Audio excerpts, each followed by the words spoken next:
Cerita dongeng anak persembahan perapatan Irak. Bawang merah dan bawang putih mengisi waktu di rumah bersama anak dapat diisi dengan membaca dongeng dari Indonesia. Karena jika dilakukan sejak dini, secara tidak langsung dapat memperkenalkan budaya membaca pada anak. Budaya membaca menjadi sangat penting bagi anak di masa mendatang. Selain itu, dengan membacakan dongeng dari Indonesia, anak juga akan mendapatkan pelajaran nilai-nilai moral dan budi pekerti yang didapatkan dari dongeng tersebut, serta dapat meningkatkan imajinasi anak dan meningkatkan kemampuan berbahasanya. Salah satu dongeng Indonesia yang identik dengan pesan moralnya adalah dongeng anak bawang merah dan bawang putih. Berikut kisah selengkapnya. Bawang merah dan bawang putih merupakan dongeng Melayu Indonesia yang berasal dari Riau. Kisah ini menceritakan tentang dua orang gadis kakak beradik yang memiliki sifat yang berbeda dan bertolak belakang, serta seorang ibu tiri yang tidak adil dan pilih kasih. Tinggallah seorang janda yang hidup dengan dua anak perempuannya, yaitu bawang merah dan bawang putih. Di sebuah desa, tinggallah seorang janda yang hidup dengan dua anak perempuannya yang memiliki wajah menawan, yaitu bawang merah dan bawang putih.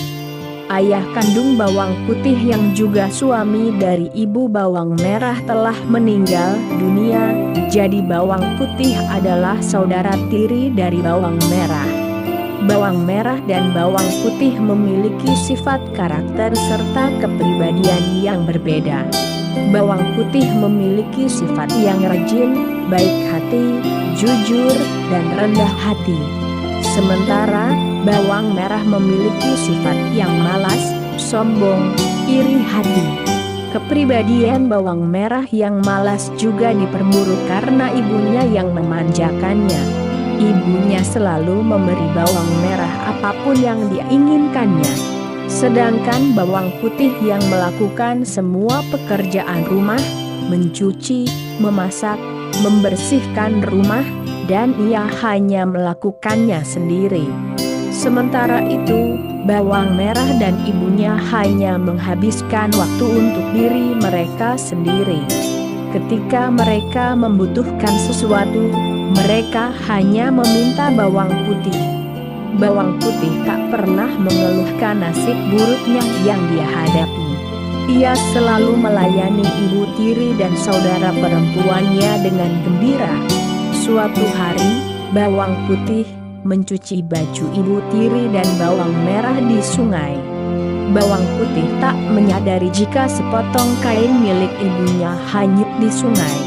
Ia pun merasa sedih, berpikir jika kain itu tidak ditemukan, ia akan disalahkan, dihukum, atau diusir dari rumah. Karena takut kain ibunya tidak bisa ditemukan, bawang putih terus mencari dan berjalan di sepanjang sungai. Setiap kali ia melihat seseorang di tepi sungai, dia selalu bertanya tentang kain ibunya yang hanyut, tetapi semua orang tak melihat di mana kain itu. Akhirnya bawang putih sampai ke suatu tempat di mana sungai itu mengalir ke sebuah gua. Anehnya, ia melihat ada seorang perempuan yang sangat tua di dalam gua tersebut. Bawang putih pun bertanya pada perempuan tua itu jika ia melihat kain milik ibunya. Perempuan tua itu tahu di mana kain itu, tapi ia memberi syarat sebelum menyerahkannya ke bawang putih. Syaratnya ia harus bekerja membantu perempuan itu. Karena sebelumnya ia terbiasa bekerja keras, hingga ia bersedia membantu perempuan tua itu. Saat hari sudah sore, bawang putih pun mengucapkan selamat tinggal pada perempuan tua. Kemudian perempuan itu juga menyerahkan kain padanya. Karena kebaikan bawang putih, perempuan tua itu menawarkan hadiah labu. Ada dua labu, yang satu lebih besar dari yang lain. Bawang putih diminta untuk memilih labu yang dia inginkannya. Karena bawang putih tidak serakah, Ia memilih labu yang kecil. Setelah itu bawang putih kembali ke rumahnya. Ibu tirinya dan bawang merah sangat marah karena bawang putih terlambat. Bawang putih kemudian menceritakan apa yang terjadi. Ibu tirinya masih marah karena bawang putih terlambat dan hanya membawa satu labu kecil. Jadi, ibunya membanting labu itu ke tanah. Ternyata isi labu ada perhiasan yang indah. Karena serakah ibu tiri dan bawang merah mencari perempuan tua tersebut. Tapi aneh, ternyata dalam labu ada perhiasan emas yang indah dan berkilauan. Ibu tirinya dan bawang merah sangat terkejut.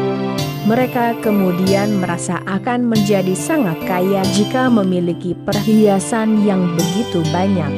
Tetapi karena keserakahannya, mereka malah berteriak pada bawang putih dan membentaknya kenapa bawang putih tak mengambil labu yang besar. Dalam pikiran bawang merah dan ibunya, jika labu yang besar diambil, pasti mereka mendapatkan lebih banyak perhiasan.